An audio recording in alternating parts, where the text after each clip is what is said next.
Je suis totalement par terre, à ras du sol. Regardez donc. Regarde-toi. Je suis assise par terre. Voilà. C'est totalement cool. C'est super. J'adore être assise par terre.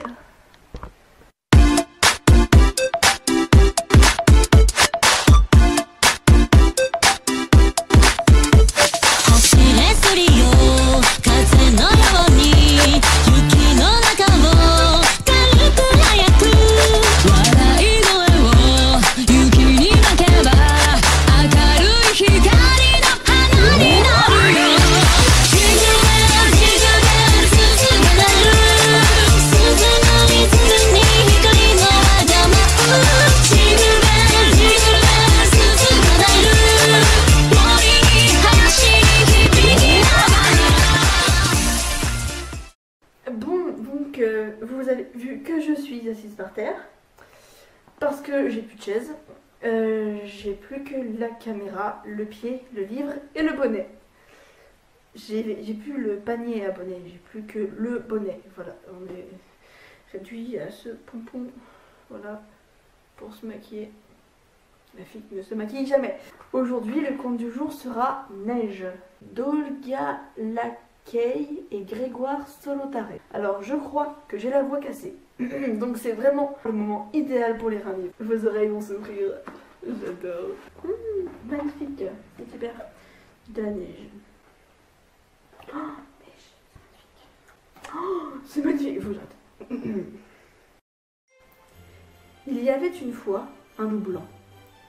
Avant sa naissance, ses parents pensaient qu'il serait brun et gris, comme eux. Mais il sortit du ventre de sa maman entièrement blanc. Blanc comme le lait, blanc comme la lune, blanc comme la neige. Ils ne voulurent pas d'un loup aussi pâle. Ils décidèrent de l'abandonner.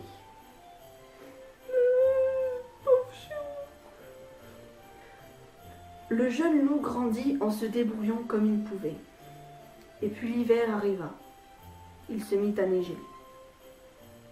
Au bout de quelques heures seulement, la neige avait entièrement recouvert le sol de la forêt. Tout était blanc. Les terriers des délicieux mulots, les croquantes musaraignes et autres grassouillettes de souris avaient disparu. Le loup n'eut rien, mais rien à manger. Il se pelotonna dans sa tanière. « Pourquoi me fatiguer? Je ne trouverai rien, se dit-il. Je vais dormir, comme ça, le temps passera. » Mais au bout de quelques jours, la faim le réveilla et il décida de sortir de chez lui.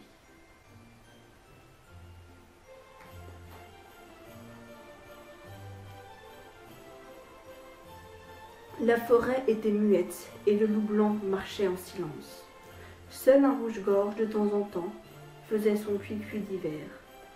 Un peu triste, un peu lent. Cui, cui. Ce qui rendait la forêt encore plus silencieuse. Un rouge-gorge, qu'est-ce que c'est? Songea le loup. Même pas un amuse-gueule. Une bouchée, et encore, si difficile à attraper. En arrivant à l'orée du bois, il vit la plaine, blanche, immobile et glacée. Cui, cui, fit à nouveau le rouge-gorge, non loin de lui. Le loup renifla, eut un frisson et entra dans le bois.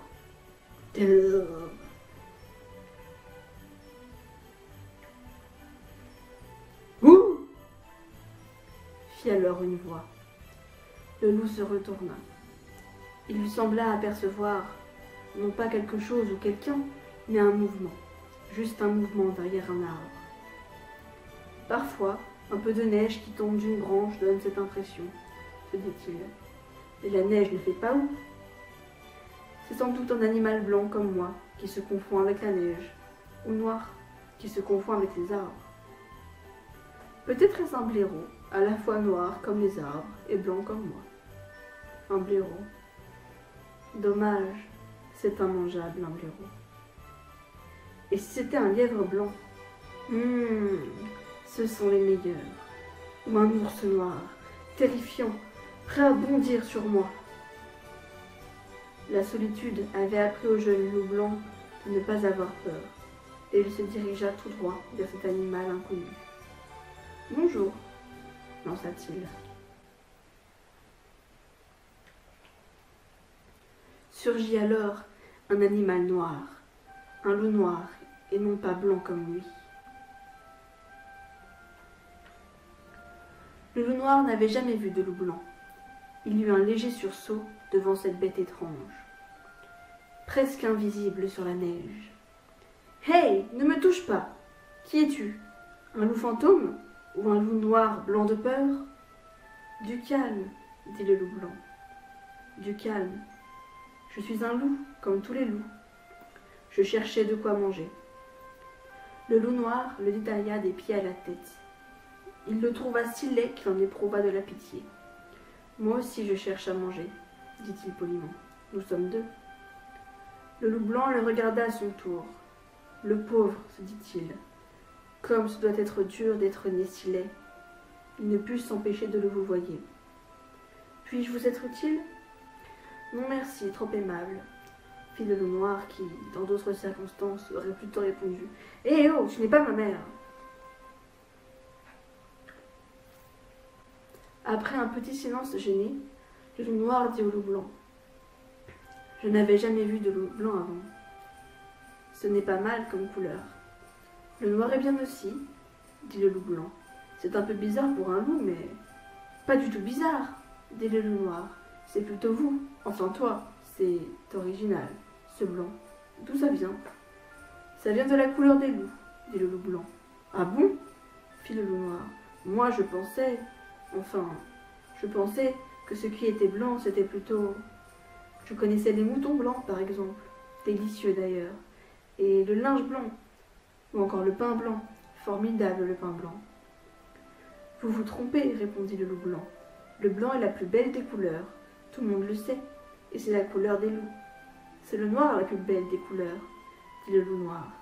Le blanc n'est pas une couleur, tout le monde sait ça. »« Comment t'appelles-tu » demanda brusquement le loup noir. « Moi, c'est Léo, ou Léo, si tu préfères. » Il y eut un silence. Le loup blanc ne répondit pas. « Je m'appelle Léo, » répéta le loup noir. « Et toi ?» Il y eut un nouveau silence. Le loup blanc regarda ailleurs en se mordant la lèvre. Il avait toujours été seul. Personne ne lui avait donné de nom. Il ne savait pas quoi dire au loup noir. Il trouvait que Léo était un nom magnifique. Il aurait bien aimé avoir un nom comme celui-là. Une larme roula sur sa joue et tomba dans la neige, où elle fit un petit trou bleu. Le loup noir vit la larme du loup blanc et changea de sujet. « Et ta famille, où est-elle » Le loup blanc pensa. « Non seulement je n'ai pas de nom, mais je n'ai pas de famille. » Il se mit à pleurer pour de bon. « Ne pleure pas, dit Léo. Je sais, la vie doit être difficile pour toi. Je m'excuse si je t'ai fait de la peine. C'est vrai, j'ai du chagrin, songea le loup blanc. Mais moi au moins, ce qui me sauve, c'est que je ne suis pas laid comme lui. » Cela le consola un peu, et il essuya ses larmes. « Ce n'est rien, dit-il. Il y en a de plus malheureux que moi. »« C'est dur à imaginer, dit maladroitement Léo. Être seul au monde au milieu de toute cette neige, sans rien à manger, sans famille, et en plus être blanc, ça doit être vraiment terrible. » À ces mots, les larmes du loup redoublèrent. Léo comprit sa maladresse et se sentit terriblement gêné. Ne sachant que faire d'autre, il s'enfuit. Resté seul, le loup blanc réfléchit à ce que lui avait dit le loup noir. Il trouve que je suis laid. Lui avec sa tête toute noire, ses oreilles noires, ses pattes noires. Il est jaloux, tout simplement. C'est ça. Il est jaloux de ma couleur. Il est malheureux, certainement, peut-être encore plus malheureux que moi. Et il se mit à la recherche de Léo. Il marcha longtemps dans la forêt, en parlant tout haut, persuadé que le loup noir était caché quelque part et qu'il l'entendait. Il disait qu'il lui pardonnait, qu'après tout, on pouvait dire des choses fausses quand on était jaloux, et que, s'il le voulait, ils pourraient faire un bon bout de chemin ensemble. Mais Léo ne semblait pas vouloir sortir de sa cachette. En fait, il ne l'entendait pas. Il était vraiment parti. Je change de position, je commence à avoir mal aux fesses. L'info du siècle. À force de chercher Léo, le loup blanc en oublia sa faim. Ce n'est pas possible, se disait-il. Il n'a pas pu disparaître comme ça. Il doit être bien quelque part. Il remarqua le petit rouge-gorge, qu'il avait suivi à distance, et lui dit « Hé toi, rouge-gorge, tu sais voler. Tu ne veux pas m'aider? Je cherche le loup noir, avec qui je parlais tout à l'heure. Tu ne l'aurais pas vu par hasard? » Si, si, fit le rouge-gorge. Eh bien, va le chercher au lieu de rester là, s'écria le loup blanc. Les loups sont un peu brutaux. Oui, oui, fit le rouge-gorge, et il s'envola, mais il ne revint pas. Au bout d'un long moment, le loup noir rentra chez lui. Il ne retrouva pas le loup noir, le rouge-gorge non plus, et le temps passa. Un jour, il rencontra un ours. Cet ours lui dit qu'il n'avait pas vu de loup noir, non, mais des lapins beiges, oui, et aussi des souris grises, et que c'était bien la première fois qu'il voyait un loup blanc, et que ce n'était pas mal aussi comme couleur.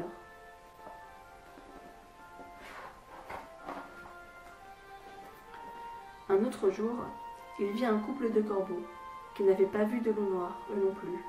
« Noir, noir !» firent-ils. Et ils hochèrent la tête de droite à gauche. Le loup blanc passa le reste de l'hiver seul, car ni le loup noir, ni le petit rouge-gorge ne revinrent.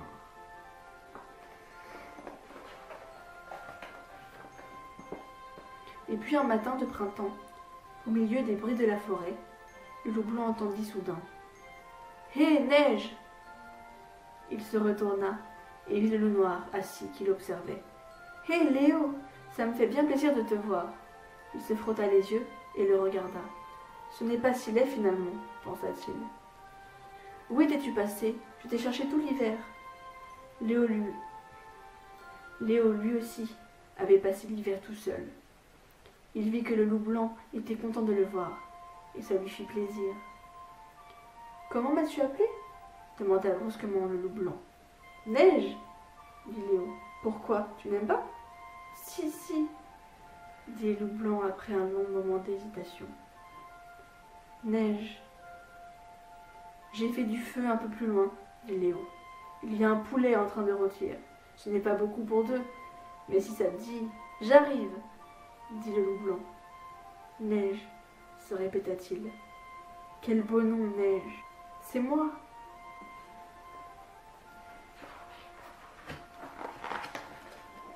Et il n'y a pas d'illustration à la fin. Oh, c'est trop beau. J'ai pleuré, c'est trop mignon. Oh, j'en ai marre de lire des contes aussi mignons. C'est pas possible de lire des contes aussi mignons. Ce sera tout pour aujourd'hui. Et j'espère ne pas me retrouver toute nue la prochaine fois. Et j'espère avoir un compte surtout. Parce que si je perds des trucs à chaque fois, je vais avoir des problèmes.